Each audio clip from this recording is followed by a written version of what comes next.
It's a double chunky podcast chunk cookie.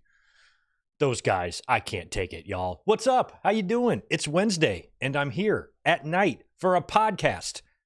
That's rare. When was the last time I did a fucking Dynamite review on a Wednesday night? That's what we're here to do tonight because I had the night off, thought I'd watch Dynamite, give you guys a Wednesday podcast, and predict Full Gear, which is coming up this Saturday that I am going to miss, by the way. I will not be here for Full Gear. Got an off-site party again that I have to be there for at work, so I'm going to have to skip Full Gear. I'll be here for Survivor Series, though.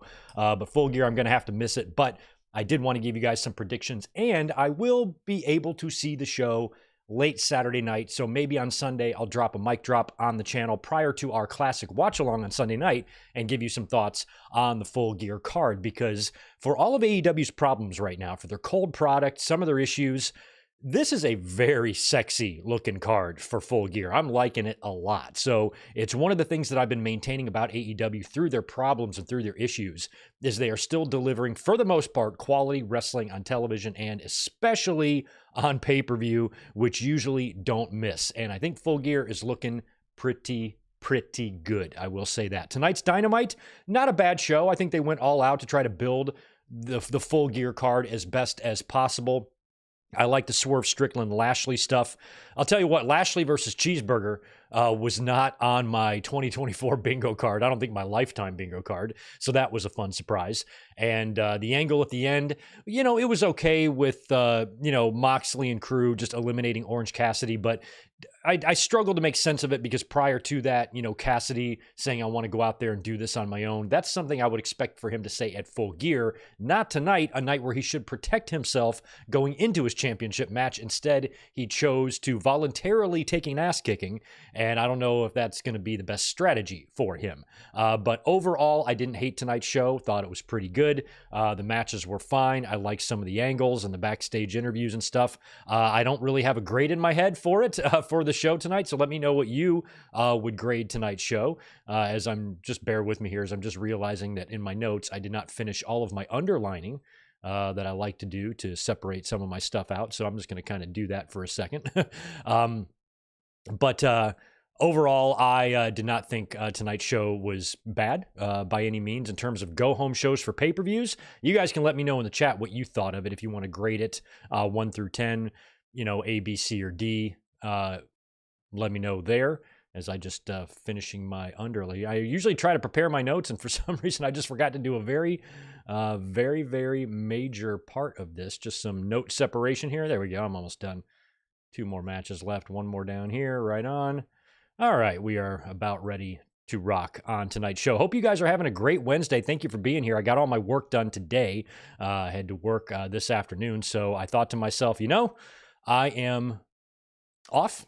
Let's watch Dynamite and let's do a podcast because this Saturday is Full Gear and I will be not here for that. And obviously that's usually when we do our Winged Eagle podcast as well. And I wanted to give you guys some podcast thoughts. Smack myself. Let me go wrangle my cat because he's making a bunch of noise. 1 second. Hey, Tito, knock it off. Over here. Tito can have all the toys in the world. I can spend hundreds of dollars on him, at the pet store, at Amazon, on all sorts of cat toys. You know what he likes? Twist ties. These little twist ties. He gets his hands on one of these, and he will just annihilate the entire carpet floor with it, chase it all around. He's got it. T, over here, buddy. Play with it over there. So anyway, Tito's got his twist tie. We're ready to rock and roll. We're all happy. Let's do some shout outs in the chat. Let's say hello to Zane G, who's here first, Ben Espinoza, Daniel Malcolm, Zach Palgett, Kevin Plays 4593, Zach, oh, you got the emojis in there. Thank you for that. Shell Shock 29, good to see you. Kevin Plays, Victor Cologne, Mohammed, Ricky Zalbadar, William Nimbach, good to see you. AEW is unwatchable at this point. I completely disagree, and we're not going to have any bullshit in this chat, so we're going to go ahead and get rid of you. Daniel Malcolm, what's up, man? Good to see you. David Brown, Ryan Adams in the house as well. Victor Cologne, Jay Lambo, and Zach. This whole pay-per-view build has been a tad off. I haven't hated it. I really like the Ospreay and Kyle Fletcher stuff. I thought that was good. I haven't hated the pay-per-view build. Obviously, AEW's ongoing issues that's gonna drive the narratives in terms of AEW struggling and whatnot. But if we want to believe that AEW is struggling, which they are, you also have to keep an eye out and recognize when they do hit you with a good show. Because even though the overall product is struggling, every now and then we can get, we still getting good dynamites, good collisions, good wrestling here and there. It's just about, like what I've been talking about, them pulling it all together, as a whole, because it's one thing to have talent, it's one thing to have great matches and things like that. You just got to pull it all together, because even in WWE's crappy days, which was a lot, pretty much 2008 until 2 years ago sucked, in my opinion. But that doesn't mean they didn't have moments of greatness in there throughout the last 13 years, all the way up until AEW was created in WWE, maybe like 2010 through 2019, 2010 through 2022 is probably that 12-year gap there that we're looking at with WWE. Even as bad as some of those years were, there's some memorable matches. There's some match of the year candidates. There's some Hall of Fame worthy moments and pay-per-views and lots of great stuff in there. But the product as a whole just wasn't captivating the world, and that's what AEW needs to find. They got talent. They got the ability to have good matches. They have the ability to have good pay-per-views, but they got to just pull it all together to where everybody is just salivating for more AEW content. They're not there right now, far from it. So let's hope they can get there.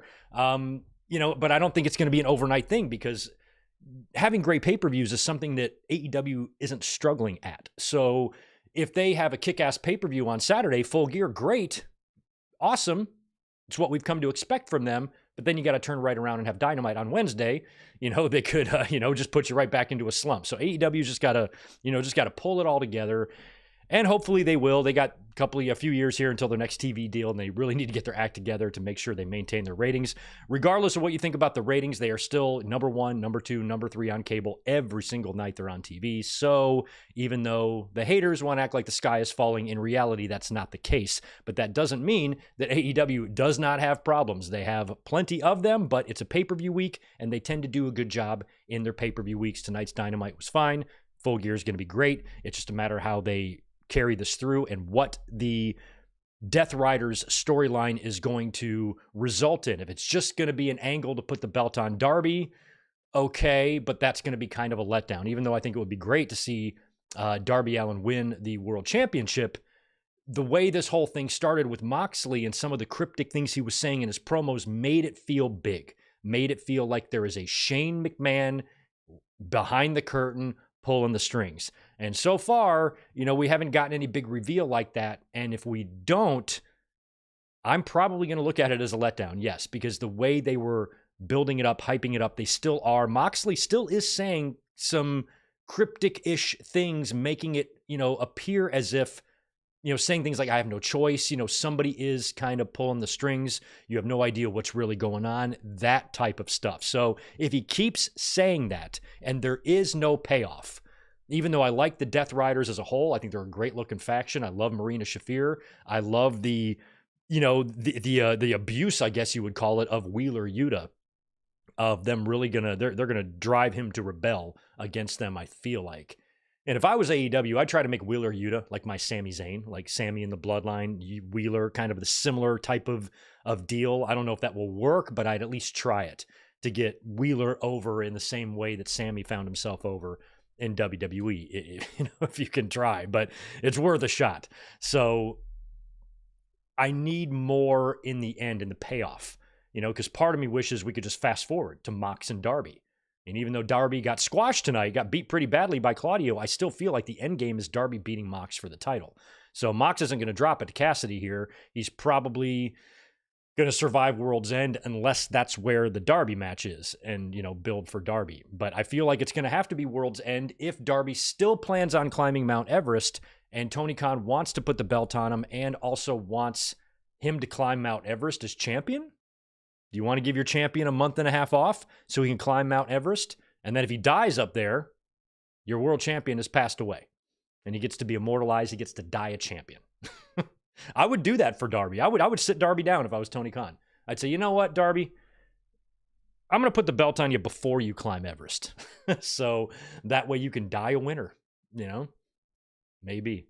But whatever the end game is here, I think World's End would be a great reveal. I mean, it's World's End, the pay-per-view, end of the year, World's End, some big reveal, like some shocking moment. What is the future of AEW gonna be in 2025? Something like that, I think would be fun if they did some sort of big major reveal whenever this stuff paid off. But in terms of tonight, I thought the show was just fine. So let me know what y'all think.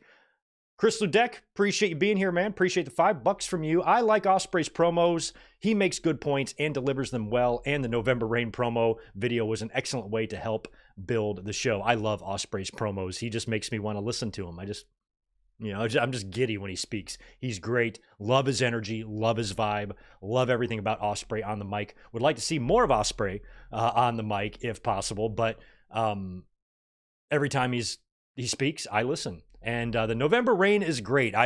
November Rain is probably my all-time favorite song. I just have a lot of fond memories of it as a kid, 13, I guess I was 14 or 15 years old when that album came out. And me and another buddy of mine just listened the fuck out of that song. And I always loved it. Even though Guns N' Roses isn't really one of my all-time favorite bands, November Rain is one of my all-time favorite songs. It's just an epic 9-minute fucking kick-ass rock song, and the music video is tremendous, and I've always loved November Rain. So on Collision this past Saturday, they released the November Rain Full Gear video package, and it was the whole song.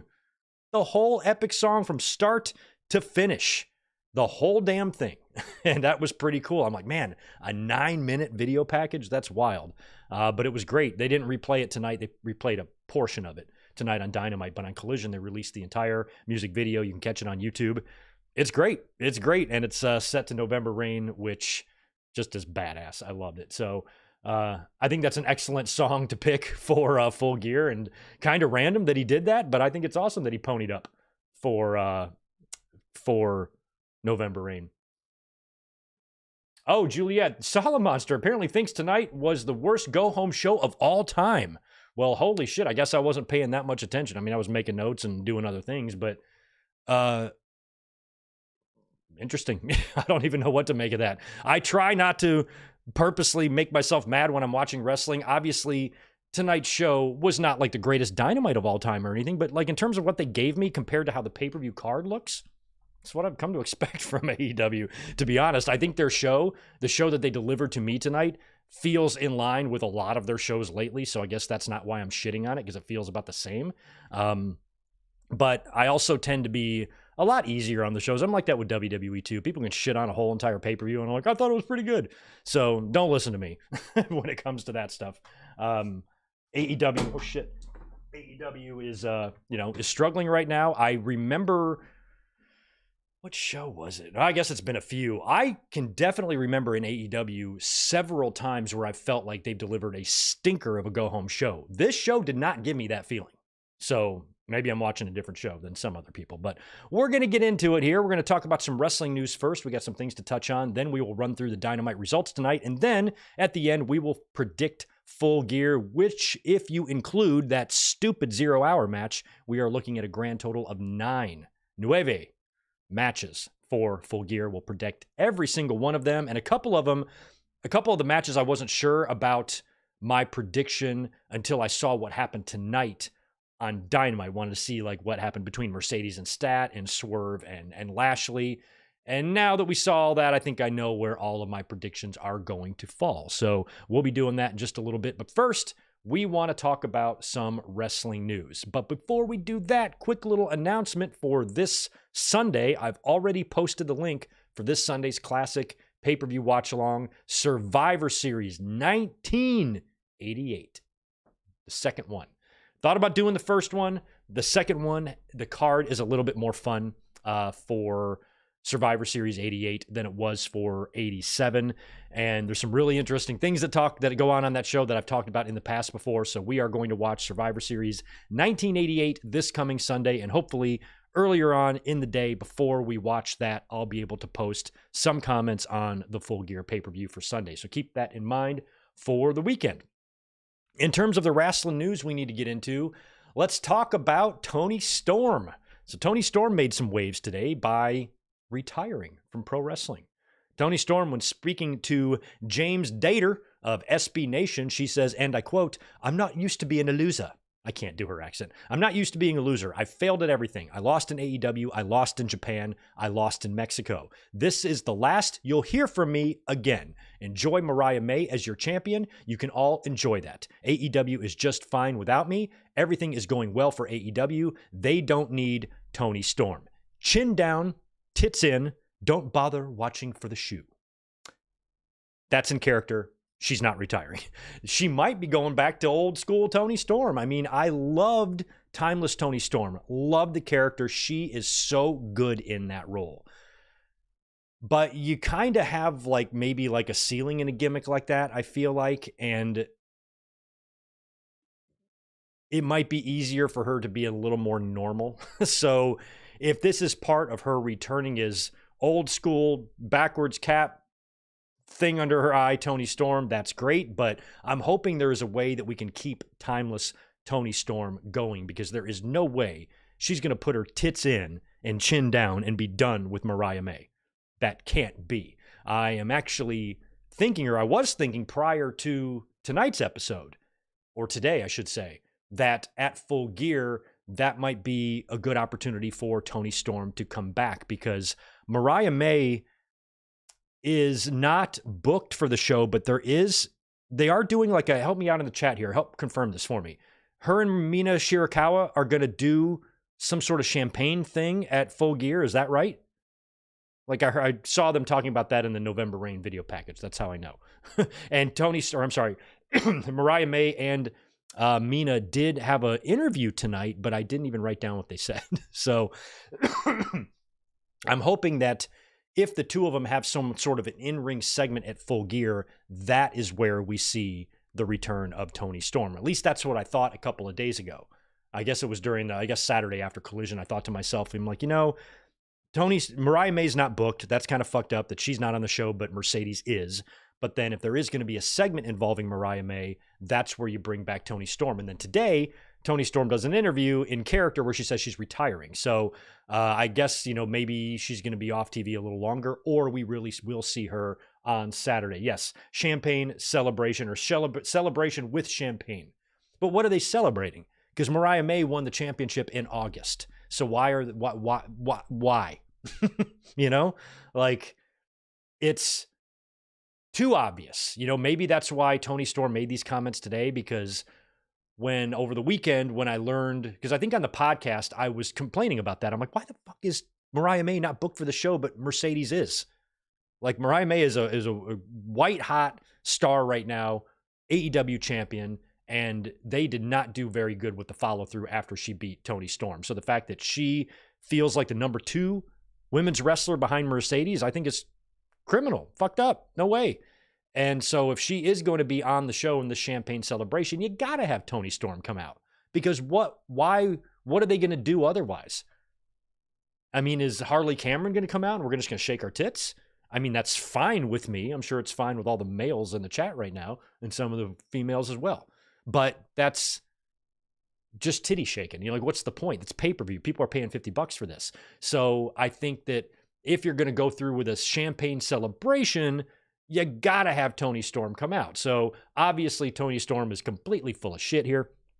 But since she just made these comments, it would be kind of crazy to see her show back up already on Saturday, which means her character would have changed her mind between Wednesday and Saturday. So maybe, well, I was about to say maybe this is a way to keep her off of AEW, but she seems to be retiring from wrestling. So it's not like she's going to stay in Japan, stay in Mexico, and keep doing more stuff there.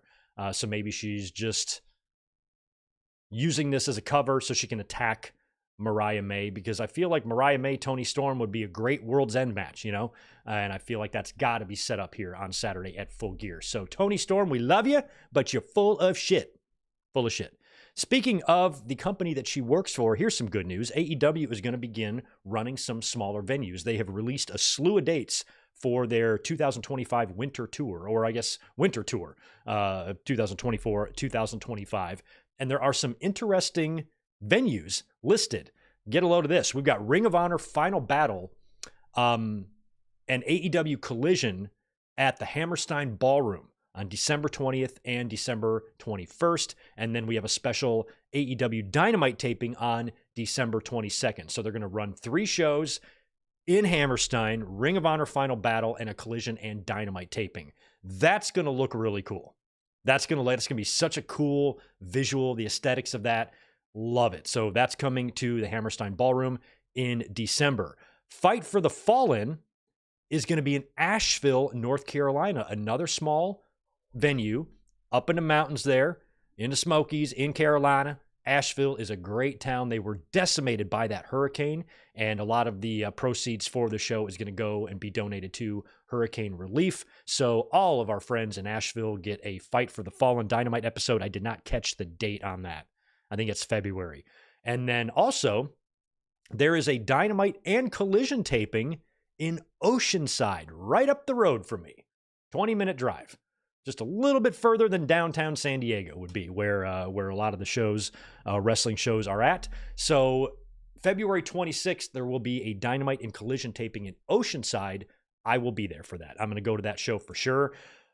One show I'm probably not going to go to, or 2 shows I'm probably not going to go to, is number 1, AEW Revolution has been announced for Crypto.com Arena on March 9th. So they're getting away from the Forum. AEW usually runs the Forum, and I think that's a fun home for them. But as somebody who lives in this area and has been up there before, Crypto.com Arena is so much better because it's attached to the big, giant sports complex, and the LA sports complex that has bars and restaurants within arm's reach, and ESPN studios are over there, and everything is just right there. So when it comes to hanging out, meeting up with fans, or, wrestling fans gathering and chatting before the show, that type of stuff, there's so much more to do at Crypto than the LA Forum, which is just kind of a standalone building by itself, right, across the way from SoFi Stadium. And there's really nothing around there. So it's sad to see them leave the Forum, but Crypto is a much better place, honestly, to watch a wrestling show because there's so much stuff around there. So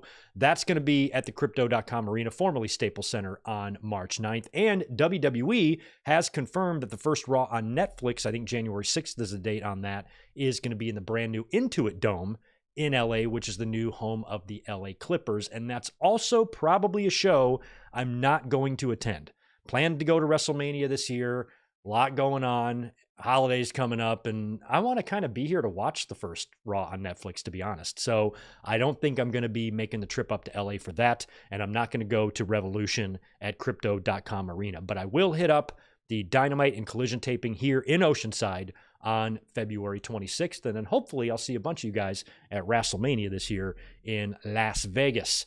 So interesting stuff there from AEW, and I really like that they're starting to book smaller venues. This is something that we've talked about before AEW even started years ago when WWE had the empty hard cams and 1/4 of the building full for Raw and SmackDown taping. I think they had a couple Raws that drew 3,000 fans and shit, like abysmal numbers back in those days. And one of the things, AEW wasn't even around yet. And one of the things I remember talking about during those days is like, we talked about WWE, if they would just run smaller arenas that would make them look full, but WWE has had so many decades-long relationships with these arenas, these major arenas around the country. They're just kind of used to going to those places and booking these venues. They probably have deals in place and all of that they come around, annually, semi-annually to each of these cities. And I thought those relationships were just too much intact, too strong for them to start booking smaller arenas. Then WWE got better, and now they're filling up these large arenas. Now AEW, it's like the same thing. You get the jerkwad, asshole, mean-spirited fuckbags online just posting hard cam pics. You number 2 wrestling company in the world. You're so shitty. You're a complete failure because you're number 2. Imagine the life you must have to live to have that thought process. But they exist. They're everywhere out there on social media. So now with AEW, we were kind of saying the same thing. These buildings are too big. There's not enough fans there. Half the building's empty. If you're only going to sell 3,000 to 6,000 tickets, then book 3,000 to 6,000 seat arenas, or 10,000 seat arenas, 5,000 seat arenas. The one in Oceanside on February 26th, I think, is only about 5,000 seats. So that's going to be a sellout. That's going to be completely full. That's going to look great and more intimate environments, smaller buildings where the fans, can kind of all be there making noise. You're confined. The energy is better, and it just has an overall better vibe, because I definitely think that energy and vibe has definitely been an issue when AEW is booking an 18,000 seat arena and there's 6,000 fans there. So, booking smaller arenas is something that I think all wrestling promotions should do if your business is down. WWE should have done it all those years ago, just scaled it back a little bit just so it looks better and more eye-pleasing on television. And now AEW is starting to do that. We'll see how these shows look. Obviously, Hammerstein's going to look awesome. I'm pretty sure that show in Oceanside up here is going to look great. Revolution will be a near sellout for Crypto.com. So they'll, the bigger arenas, they're going to keep for pay-per-views because they'll probably do pretty well there attendance-wise. I know that building in Asheville is pretty small for Fight for the Fallen. So I'm interested and curious and excited to see how these new venues look with these new setups, because a good example of that is ECW back in the day. Paul Heyman couldn't book Crypto.com Arena or Staples Center if he wanted to. So, them running tiny buildings, 2,000 seat arenas really helped their energy, because it was exciting and loud and just fans were engaged, and it was only 2,000 people.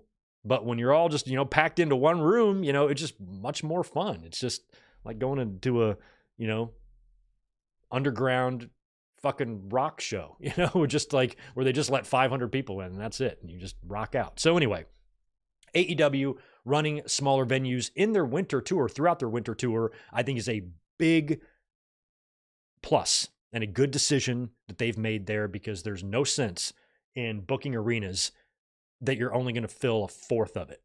It's kind of silly, So I'm glad that they're changing things up. And if their product starts taking off, they start turning the corner, getting some momentum, ratings and attendance and interest and everything just starts going up, then go back to booking your big arenas. But, for TVs, I think pay-per-views, they can always pull out some decent attendance, but TVs, especially some collision numbers are pretty bad. If you're going to have a show that's only going to have 3,000 people there, then book a 4,000 seat arena or something, book something small so it looks good on television. So that is what they're doing for their winter tour, and that is a good idea. We've got some news on Danhausen. Danhausen's been missing. Our good old friend Danhausen, who seemed to kind of disappeared shortly after CM Punk left. Here's the latest on Danhausen, according to Fightful Select. Sources, and I quote, sources Fightful have spoken to claim that AEW and Danhausen have not been in regular contact for well over 6 months outside of approvals for indie dates, which are protocol for talent under AEW contract. Danhausen was set to return from injury about a year ago, and plans changing regarding his return led to Danhausen expressing frustration directly to Tony Khan. There had been a few pitches to possibly bringing Danhausen back earlier in the year, and Fightful was told that Bryan Danielson had made some pitches. Nothing emerged from those plans, but Danhausen has been willing to return to work for AEW. Since publishing this article, we've heard that at least one member of AEW Creative spoke with Danhausen in September. We're told that AEW was of the belief that Danhausen wanted to prioritize indie bookings over wrestling on Collision on Saturdays. On the other side of things, that Danhausen had indicated to AEW that there were family-related reasons that could and did change as the year went on that caused adjustments to his availability. And it should be noted there, I'm pretty sure that family reason is something to do with his wife and a miscarriage, I believe. So that is a valid reason for him to have some scheduling or availability issues there.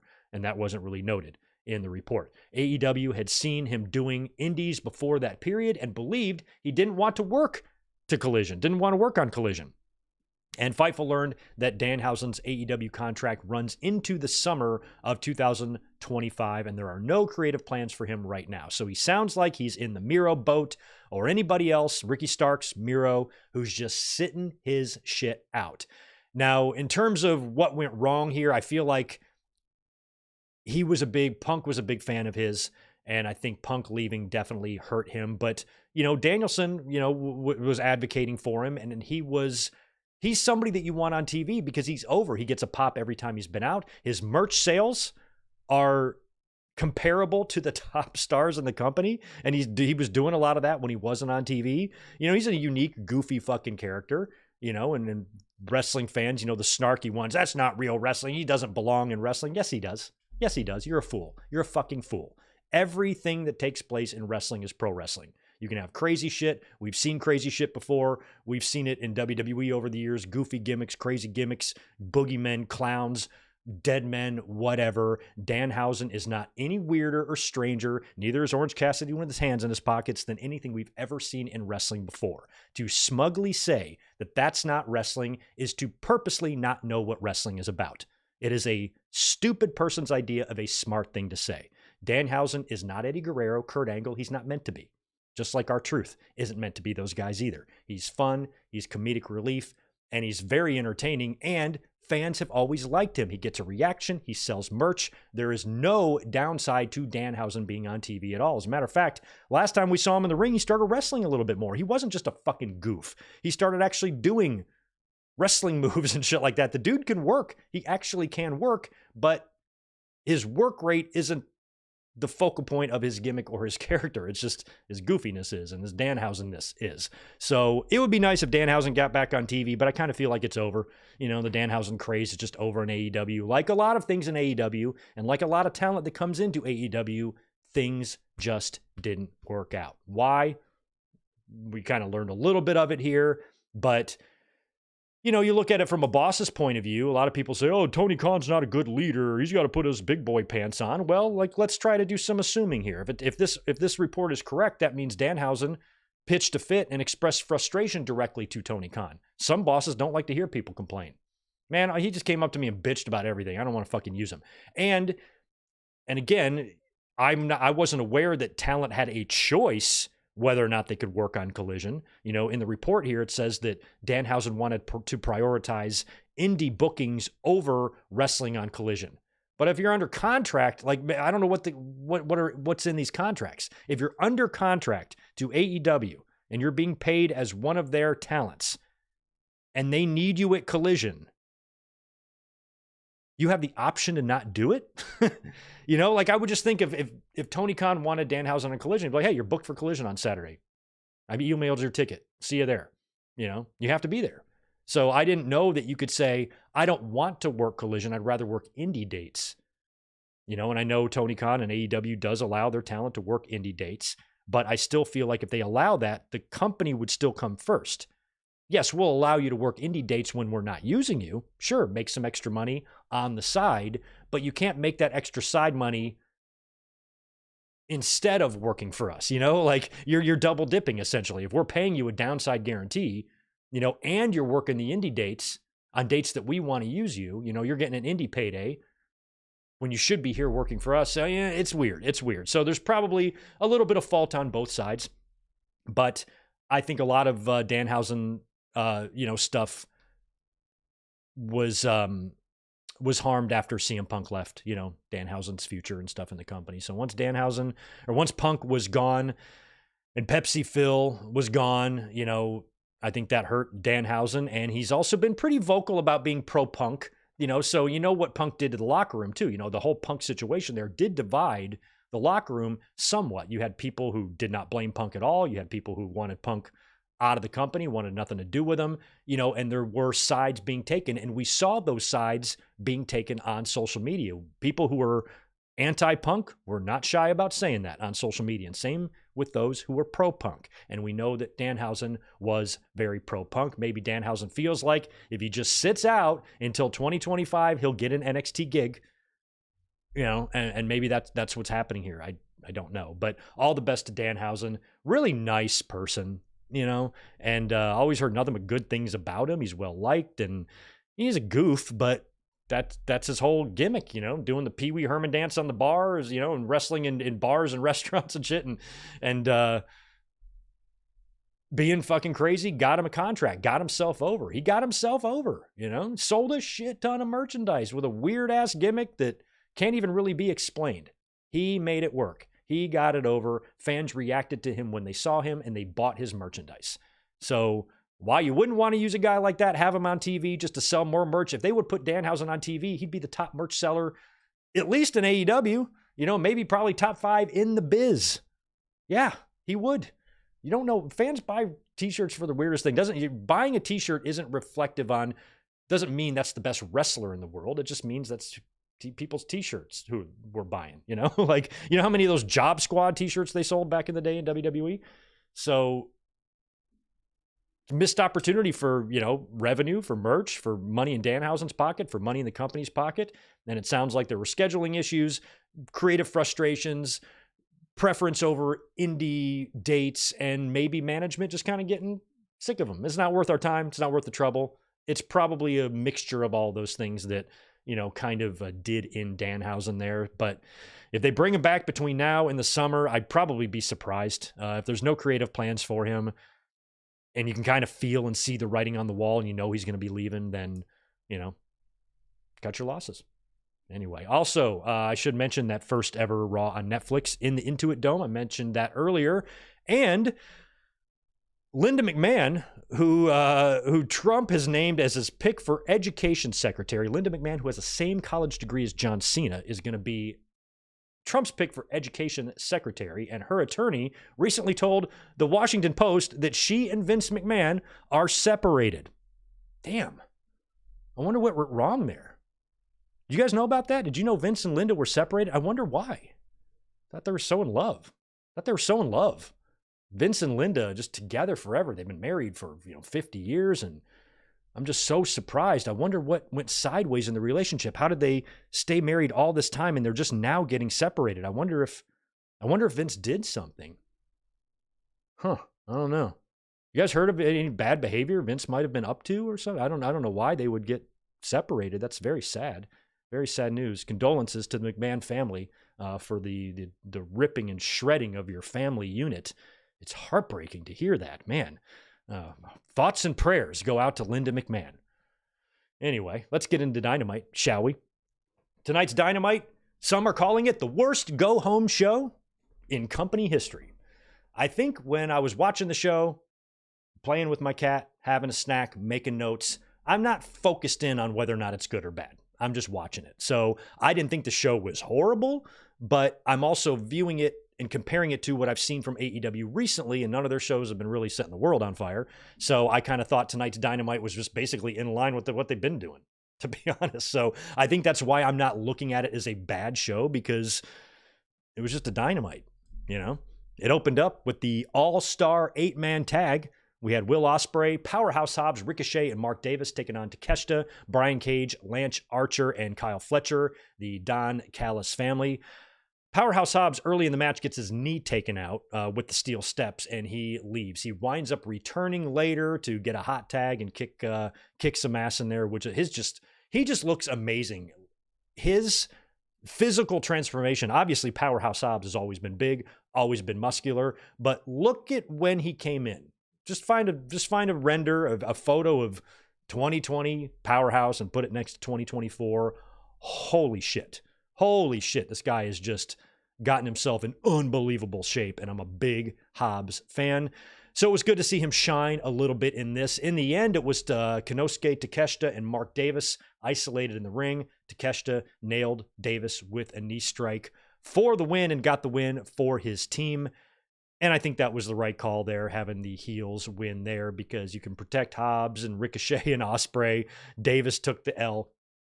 And we got a big match with Ospreay and Fletcher coming up at Full Gear.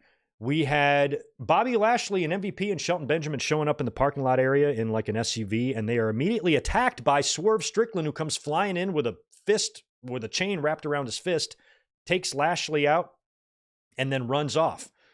And then MVP and Lashley would be searching for him later on. We're back in the ring, and a very, very yellow Adam Cole makes his way to the ring to cut a promo.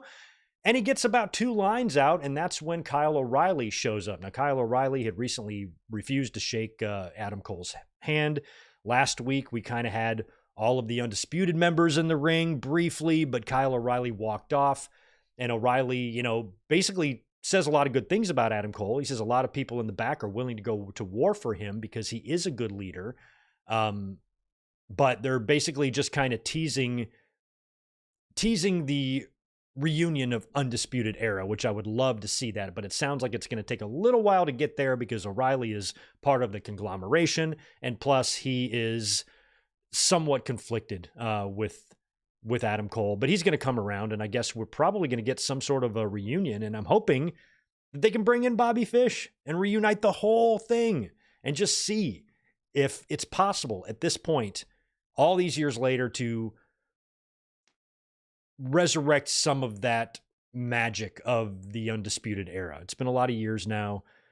You know, that match a couple of weeks ago with Adam Cole and Malachi Black told you was a great illustration of how different these wrestlers are from their NXT days. But that doesn't mean I wouldn't want to try it. And I'd love to see Undisputed Era have a reunion. And we'll see, because that process could begin at Full Gear, since Roddy has the match against MJF and whatnot. So we will see. Orange Cassidy has a promo in the back. Conglomeration is there saying that they've got his back, but Orange Cassidy does not want it. He wants to go out there 5-on-1. I think that's really stupid, since he has a title match at Full Gear coming up. And he could risk injury, but that's exactly what he would go out there and do. Chris Statlander was taking on Hikaru Shida next in kind of a babyface match here. Statlander got the win, hit Shida with the pile driver for the win. After the match, Mercedes and Camille come out to the stage, start talking shit. They come down to the ring. Camille enters the ring. She gets taken out by Statlander and Shida. They get rid of Camille, and Shida chases off Camille. And then this is so funny. As Statlander is like leaning over the ropes watching Shida chase off Camille, Mercedes comes up from behind her and tries to hit her with the backstabber, but she can't do it. So I do like they're telling the story that Statlander's big. That Statlander's big and strong, and Mercedes kept trying to hit her with the backstabber, but she couldn't do it, and Statlander just reverses it into the tombstone pile driver thing that she does and hits Mercedes with that, and unfortunately picked up the championship belt and celebrated by holding it over her head, which means she's going to lose at the pay-per-view. But I did like that Mercedes couldn't give her the backstabber. That was actually really funny. And Mercedes tends to do really well in matches with women who are bigger than her. So she's got that Shawn Michaels quality about her where, you know, her wrestling somebody larger is fun. Where, you know, wrestling somebody her own size, it can be a little wonky sometimes, a little clunky. So I think this match actually is going to be really good. I wouldn't mind if Statlander took the title off of Mercedes, but I just don't see it happening. Plus, I still have a sour taste in my mouth about how they just turned Stat back into a babyface with no explanation. And then right off the bat, she's going to regain her TNT championship. Don't want to see that, I'll be honestly, you know, and I'm all for Mercedes dropping the belt. It's just not going to happen here, especially when you hold up the championship. That person also always loses whenever that happens. Bobby Lashley and MVP are now pissed. They got jumped by Swerve earlier. So they're combing the arena looking for him. And there's a look-alike. There's a guy in Swerve's jacket leaning up against a wall, and they go attack him and beat the shit out of him. But it wasn't Swerve. They just beat up a poor innocent man. And then Lashley has to go to the ring for a match, which I wasn't aware they were going to do prior to tonight. They announced it tonight, and Lashley is going to have a 2-on-1 match, Bobby Lashley's first match in AEW. And guess who he's wrestling? Joe Keys and Cheeseburger. I did not have Bobby Lashley versus Cheeseburger on my 2024 bingo. Did y'all? Not me. Obviously, Lashley murdered these two boys, put the hurt lock on Joe Keys for the win. After the match, Prince Nana comes out to the stage to taunt the Hurt Syndicate. I think Swerve either came through the crowd or he came from under the ring. All of a sudden, Swerve's just at ringside, comes in the ring, attacks Bobby Lashley with the chain, hits Bobby Lashley with a house call, so Lashley got to eat his first house call, and then the Swerve stomp, and he left through the crowd and taunted the Hurt Syndicate as he left. I did like that. You know, that was not a bad segment. I like Swerve kind of getting him some of Bobby Lashley, and I thought it was cool to see Bobby Lashley in the ring a week earlier than I thought I was going to see him in the ring for the first time. And with Swerve now kind of getting the last laugh, kind of helped me figure out who I'm going to pick in that match. Because earlier I was thinking there's no way Lashley is going to lose his first match in AEW. Well, Full Gear isn't going to be his first match. It's going to be his second. So I thought that maybe that's why they were getting in the ring here, but I'm still confident in my prediction for later on. After that, we had Darby Allin versus Claudio. Now, this one was good. This was an advertised match. I was thinking that Darby is going to start going on a winning streak here until he wins the championship, but this was the opposite of that. This was a complete squash. Claudio fucking murdered Darby Allin. First, he hits him with a swing, the Cesaro swing, right into the steps, which was crazy. And then he's standing on the table. Claudio's on the table. He press slams Darby over his head while he's standing on the table and then throws him into the timekeeper area where there's another table. So Darby kind of falls on the safety barrier and through the table in the timekeeper's area and just crashes all through that. And he's just decimated. Claudio goes back in the ring to just wait and win by countout. But Darby, at the count of 9, is able to get up and slide himself back in the ring in the nick of time. And Claudio just turns him over and pins him. So Claudio, Claudio hits a lariat first. After Darby gets back in the ring, he turns him inside out with a lariat, pins him 1, 2, 3, and gets the win emphatically. So Darby currently right now is not scheduled for Full Gear, right? He's not. I don't think I have him scheduled for that. So we'll see if he maybe does a run in the main event or something, or if, Darby's going to maybe be off TV for a little bit until he regroups and starts targeting the Death Riders and his championship match, which I'm guessing is going to be at World's End. That's where I would do it, but we'll find out. I think after Full Gear, we'll have a pretty good idea of what Moxley's going to be doing next, and Darby is what I'm expecting, so we will see. MJF, he's got a promo. He's like outside, pulls up in his car, and then sits on his car, and he talks about Roderick Strong and Roddy's, life in a trailer park and 2 alcoholic parents and how his mom shot his dad or his mom shot his dad. And basically, I'll beat you at Full Gear. Just a promo. That's it. And then Roddy cuts a promo. Roderick Strong has a promo on the stage on MJF. He's got Taven and Mike Bennett in his Frank Gallagher jean jacket with the fur on it. That's fun. And basically says the same thing. He's going to beat him at Full Gear. Roddy and MJF should be a fun one because I think that's going to set in motion if we are going to see some sort of an Undisputed Era reunion. Like, some shit should go down in that match that should start giving us clues to that. Then we got some footage from Collision. I kind of missed Collision on Saturday, but they did a deal where I guess was Daddy Magic involved in this too? And Daniel Garcia, they kind of like kidnapped Jack Perry and like drove the scapegoat bus away with Perry on the hood. And then that's when the footage cut off, but they had the rest of the footage to show us tonight on Dynamite. And they have him in like some sort of garage type of area. And Garcia's got Jack Perry tied to a chair. And he's got the old Devon Storm right in his face, threatening to hit Jack Perry. And Jack's like, hit me, do it. And he's kind of laughing, like Jack's out of his mind. But instead, Daniel Garcia takes the crowbar to the scapegoat bus and starts bashing it. So maybe he's like, well, I can't murder you with the crowbar because then I'm going to lose my title shot. So he just decided to smash up the bus instead. Maybe this was an angle to kind of get rid of the bus. I don't know. And right now, I think the betting odds have Daniel Garcia as the favorite to win the TNT Championship from Jack Perry. I'm on the fence with this match. Feel like it might be too early, but also I think Jack's had the title long enough to where you could take it from him now. We'll do our predictions in a second. Then we are backstage again with Renee. Renee had a busy night.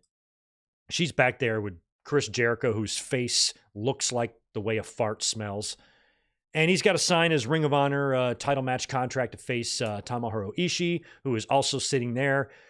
And Chris says he doesn't want to sign it until his legal team, his legal beagles, check it out. And Renee's like, Chris, we sent it to your legal team last week. And he's like, no, I got to go check it out. So he just walks away. This is so weird. He just walks away, walks into the hallway, sees the mural of himself, and he's like, oh, wow, what a handsome devil. And then Ishii appears, who was just sitting next to Jericho, appears from behind him, and Jericho sees him, and he's like, and he just starts walking away, which is kind of funny. He just starts walking away. Ishii is following him, but it's like a chase, but it's like a slow chase. They're walking. It's like a brisk walk. Jericho's kind of walking a little bit fast, trying to get away from Ishii, and Ishii is just following him. They go up the stairs. I think Ishii takes out a couple of security guards or something, and finally follows Jericho all the way through the building into the ring. And Jericho was like, okay, well, I'll sign the contract, but I have no pen. And then Ishii pulls out a pen. Here, I got a pen. Gives it to Jericho. Jericho does sign it, but then Big Bill and Brian Keith attack Ishii, and the conglomeration run in. So it must have been pretty funny to read on your Dynamite run sheet that Chris Jericho and Ishii are going to briskly walk around the arena. That's the segment on your go-home show? I thought it was stupid. But anyway, Jericho and Ishii, their contract is signed, but I don't even think it's for Full Gear, is it?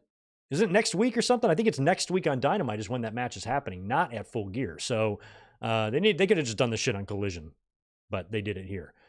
We had a Jamie Hayter interview with Renee. She's talking about how last time she was speaking, she was interrupted by the Julia Hart vignette, and it happened again. So another one here with Julia, a little bit different than the three previous now, maybe that we've seen from her, and they're hyping up her return, and it looks like she's going to be put into a program. So this is something that's good. Instead of just running these return vignettes with Julia Hart, and then she's back, and then once she's on TV, you're like, okay, now what? They have a storyline waiting for her. She's going to be feuding with Jamie Hayter, because I like both women. I'm not sure how I like this particular feud, because I think Jamie Hayter will kill this cute little 23-year-old cheerleader.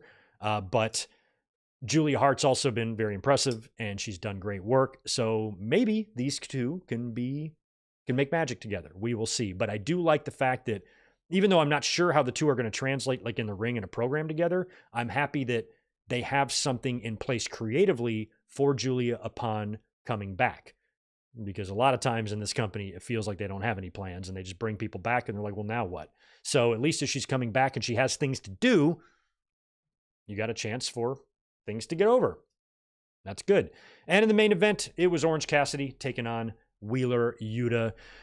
Orange Cassidy, after a small match here, wound up winning with a roll-up, but as soon as the match was over, he was immediately attacked by the Death Riders, and since he told his friends backstage not to interfere, they didn't. And he got his ass kicked by all five of them. They brought out duct tape. They duct taped him down and just beat the shit out of him in a 5-on-1 attack. And from Orange Cassidy's challenger's point of view, like, this was really silly for him to insist that none of his friends help him. I have to do this by myself. Well, make that deal for Full Gear when that's the championship match, but your championship match is coming up. So why would you voluntarily risk your own health going into that? You should be like, guys, watch my back tonight, but on Saturday, I got this. But they're going to swarm me. If I beat that little prick Wheeler, they're going to attack me. So maybe come out and have my back. Of course, OC, we got you. But no. Orange Cassidy told him, just stay back here. Let me get the shit beaten out of me. That way I can go into Full Gear less than 100% for my championship match against a very strong Jon Moxley, who's got an assload of backup. What logical sense does that make? None. Come on, OC, you gotta be smarter than that.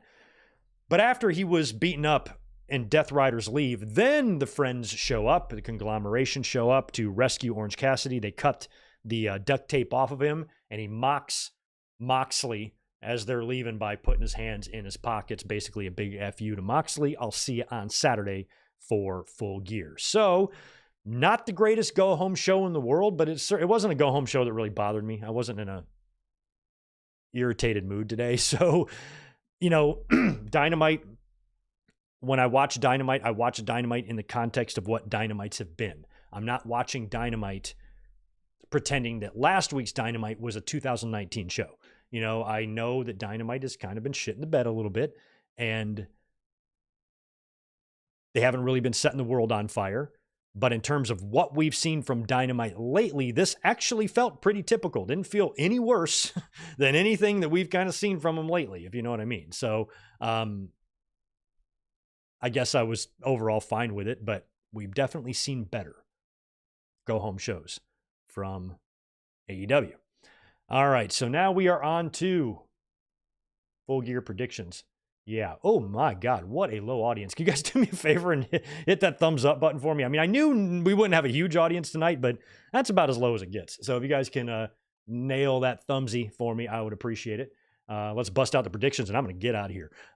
Full Gear predictions coming up this Saturday. Oh my God, the 0 hour match.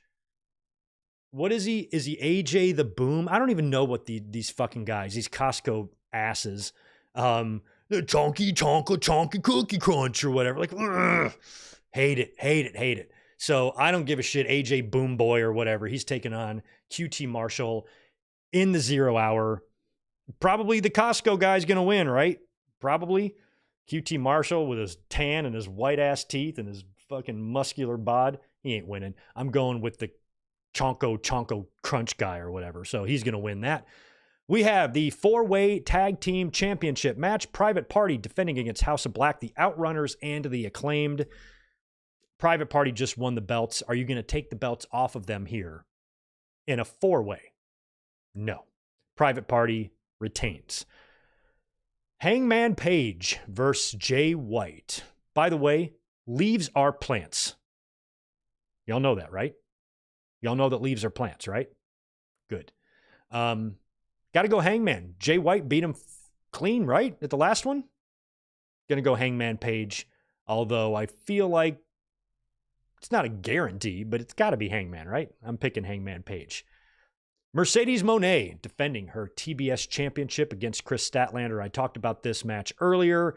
Mercedes Moné, I believe, will retain the championship here. I'm fine at this point whenever Mercedes drops it. But dropping it to Stat when Stat has had the belt recently, and like I said, them switching her to babyface with no explanation irritated me. You know, like I don't need a whole lot in wrestling. Like I don't need everything to make sense and be realistic. I don't fucking care. I watch wrestling because it's stupid. That's why I watch it. I don't watch it because I want it to be real. I want it to be silly and stupid and bonkers. So I don't complain the way other people complain. I don't have this smugness about me where I need my shit to make sense. Sometimes it's nice for it to make sense, but if there's some just gaping plot hole, it's wrestling. It's full of gaping plot holes. Why is that new to anyone? So even though I can let a lot of shit slide, and I do, I can't let laziness slide. And when I see what they did with Statlander, to me, it just comes off as lazy. How much effort would it have taken just to attempt some sort of a backstage segment or some sort of an angle or an in-ring promo where even if it was fast, even if Statlander came into the ring a heel and left the babyface, and it was just like kind of out of the blue, and then we'd be saying, wow, that was out of the blue. At least they did something, you know? At least they turned her, and they had a reason for her turning, you know? Or maybe she came in the ring, and, you know, after that match with Willow, you know, I really, you know, kind of had some soul searching to do and saw the error in my ways, and I want to apologize for how I behaved. That wasn't me. I'm embarrassed about it. And, you know, I'm ready to move forward and, you know, basically like apologize for being a dick or something like that. But she didn't do that. She didn't do anything. Just all of a sudden on TV, she's now a babyface again. And I found that to be kind of lame because it wouldn't have been hard to do something. And it just came off as lazy. So I'll let a lot of shit slide in wrestling, but I won't let laziness slide. That's just irritating. And I feel like her situation comes off as lazy booking, where the effort that it would have taken to create or explain why she's a face would have been minimal. It wouldn't have been hard. It's not like you couldn't figure anything out creatively. Just fucking come up with something. Just pull an old trope out of the bag and do it, you know, at least to give us that. So because of that, I'm predicting Mercedes to retain. I don't want to see Stat win, but I think the match is going to be good. Mercedes does well against bigger opponents, and I hope that Stat tosses her around. I hope this is Sid versus Shawn Michaels. That's what I hope this is, or Taker versus Shawn or something. Could be fun. MJF versus Roderick Strong. MJF. It's got to be MJF. Now, I suppose Roddy could pull a fast one here and get a victory over MJF. It would be great for Roddy if he did that. He's one of my favorite in-ring workers, you know, in all the company of AEW. But, you know, MJF's been off TV, fresh off film and movies. He's been watching every week from his lair with his snifter of scotch or whatever the F it is. And him losing would be great, but I just can't see it happening. I'm going to pick MJF to defeat Roderick Strong. Here's the match that not everybody might pick the same as me. Jack Perry defending the TNT Championship against Daniel Garcia. I have no championship belts changing hands on this show, except for this one. I'm going Garcia. I'm going to go Garcia to beat Jack Perry.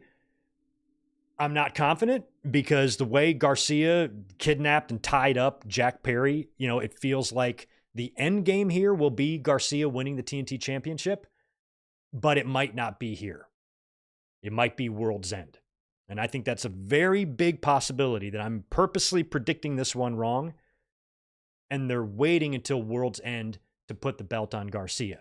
Garcia, after what he did to Jack Perry, I can see Jack turning around now and stealing a victory somehow at Full Gear. They booked a rematch, maybe a gimmick rematch, because I don't think Perry and Garcia, there's no stip in this, right? So if Perry survives, you book a rematch for Full Gear, or I'm sorry, for World's End. You put a stipulation in there, hardcore match, first blood match, last man standing match, no disqual, no holds barred, whatever, something to where they can bleed and fight all over the arena.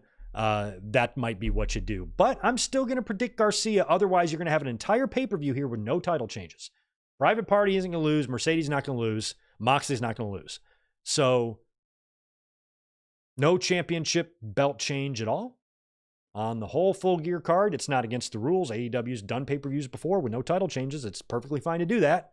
But you should give your paying pay-per-view audience something. So I'm going to predict Daniel Garcia to have the nice moment and win the TNT Championship, even though I'm not confident about that. Will Ospreay taking on Kyle Fletcher. Man, I'm half tempted here to predict Kyle Fletcher. I love Kyle Fletcher. I think he's doing great. Even tonight when he ran through the ring and did like the tope suicida, the way he yells, the way he screams, because he's got that like high-pitched voice, the way he screams when he like does dives and stuff, he's funny to me. I like Kyle Fletcher. I think that he has a lot of potential as a singles, especially as a heel. I almost can't even picture him as a babyface, even though he just was one. He's too good. He's just too much of a douche to be anything but awesome. And he makes a great heel right now. But he's going in the ring with Ospreay, who has lost recently, lost his championship, lost again tonight in the 8-man.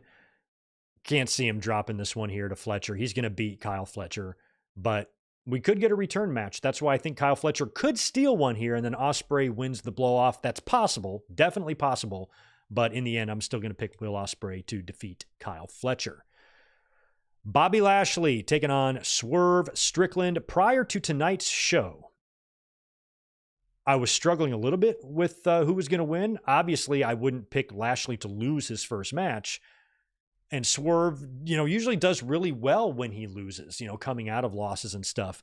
But I needed to see like one more segment between them, and tonight gave me everything I needed to see because Lashley had the handicap match. He won. Swerve came out, house call, stomp, got the last laugh on him, ran through the crowd, big fuck you when he left. He had all the momentum going out of leaving the ring tonight. So I think Lashley will beat Swerve. Doesn't have to be clean. You got MVP out there. You got Shelton Benjamin out there. You could shock the world and do a Prince Nana turn. I wouldn't.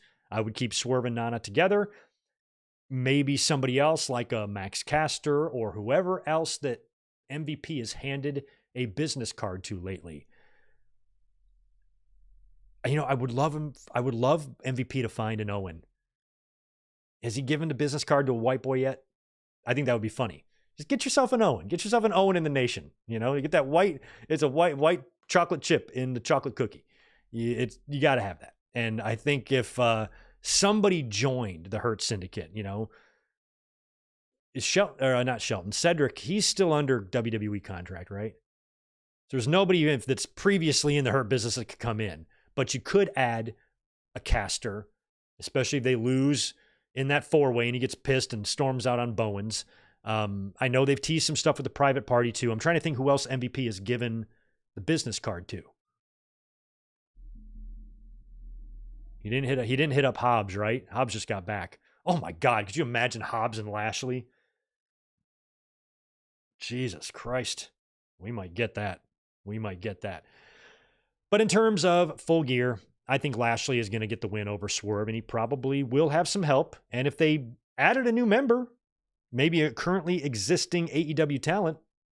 I'd be cool with that. Cedric's in NXT. Oh, Kenny King, Gilbert. That's a good one. Yeah, Shell Shock, you're like me. I am picking Garcia knowing I'm probably wrong about that. But then we are going to have a show with no title changes.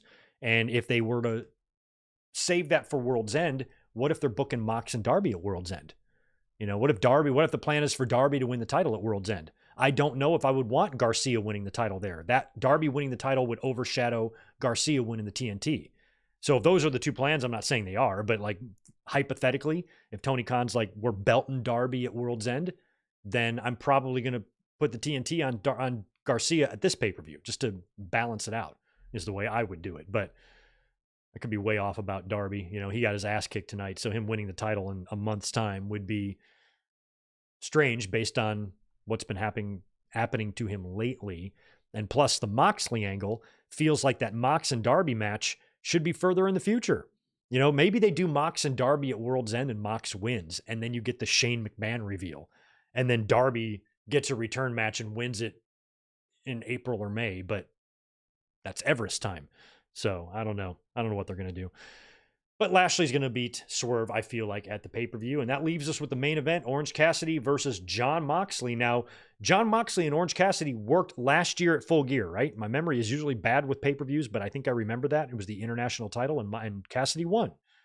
So it ain't happening again. Orange Cassidy, I can't see him winning the world championship here. There's just no way. This storyline is still too fresh. It's still too early.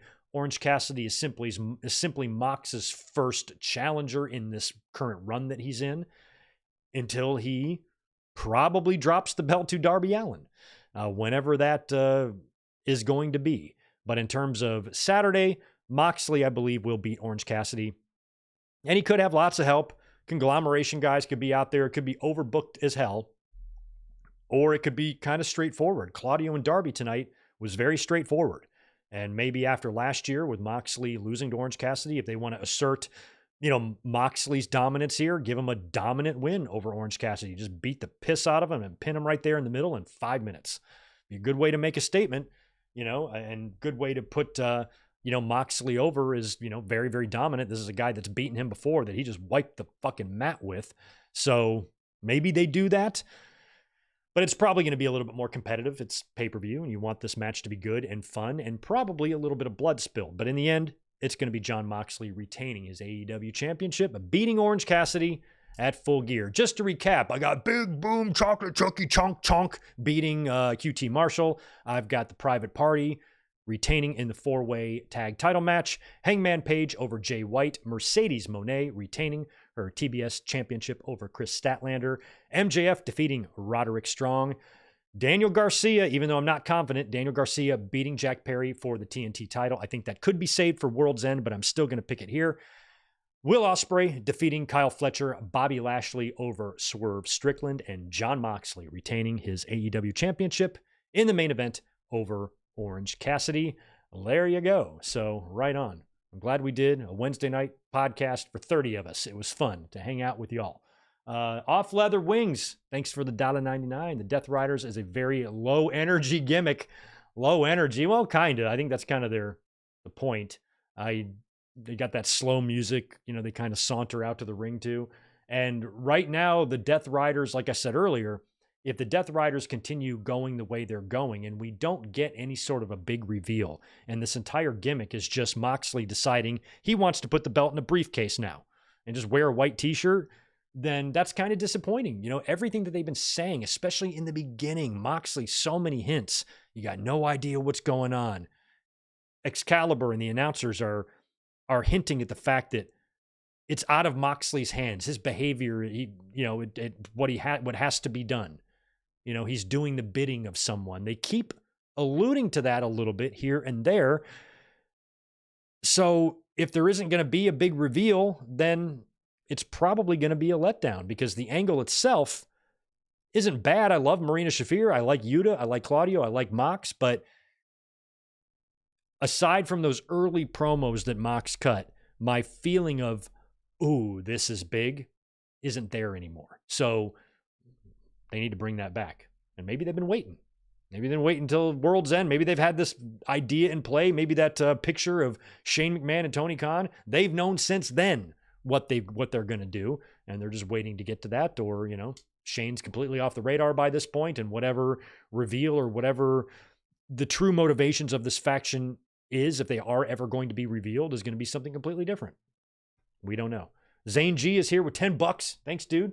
I think it's great that AEW is branching out to venues outside their own. Reminds me of meeting up during WrestleMania weekend. Yeah, Zane, I wish I was going to Revolution, because if I was, we would be meeting up for sure. But with WrestleMania coming up and all that stuff, I was like, I don't want to I can't go to all these shows. So we got Raw, first Raw on Netflix is up there, Zane. Then Revolution is there the following month.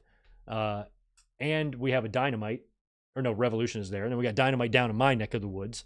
And then we have WrestleMania in Vegas. So there's lots of stuff. Next time I get up to crypto, though, me and you, Zane, we're going to be hanging out.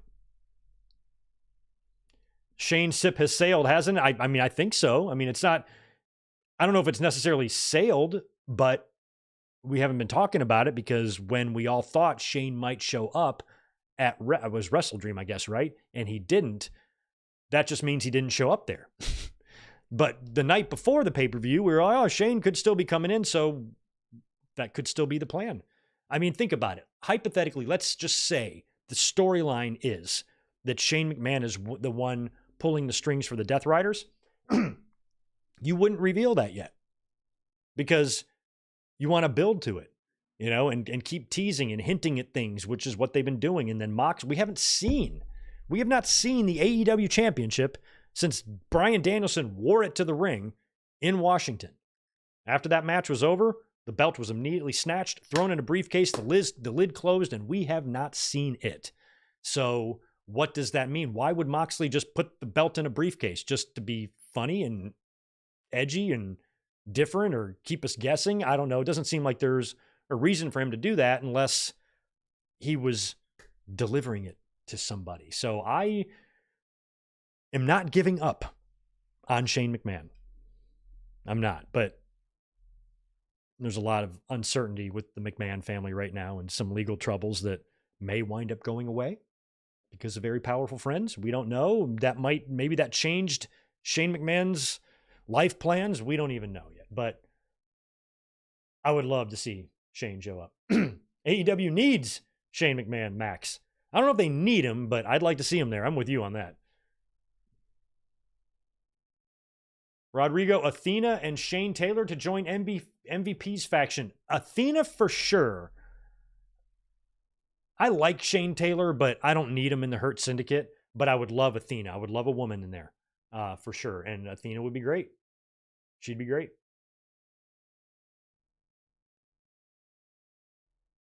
Leo Rush would be another.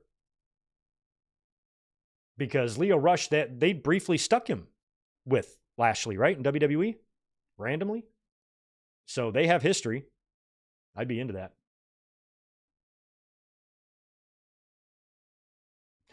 I think I've seen the Cornette rant on Kenny King, or I've heard it.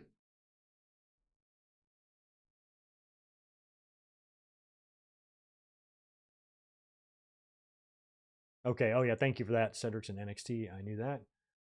All right. Mercedes got X-Pac heat tonight. Oh, good old X-Pac heat. That's the best kind of heat. Well, anyway, I really appreciate you guys hanging out with me on this Wednesday. This is a good reminder to never do a Wednesday night podcast again. But it was definitely fun being up here and at least getting these predictions done, because I've owed them to you. And we got this pay-per-view coming up in just a couple of days. So keep a lookout on the channel in the next couple of days. I'll probably hit you with some shorts or mic drops or whatever, or clips. Then we will be here. Our next live stream will be Sunday night for the Classic Watch Along. And like I said, I won't be here for Full Gear, but I will give you some thoughts on the show before the weekend is over. So thank you again so much for being here tonight. Love all y'all. Have a good rest of your Wednesday night and enjoy Full Gear on Saturday. I will be monitoring social media and my phone. So if there's exciting things happening, I will be sure to keep an eye on it and try to offer you guys as many comments as possible. Y'all have a great one. Take care. See you soon.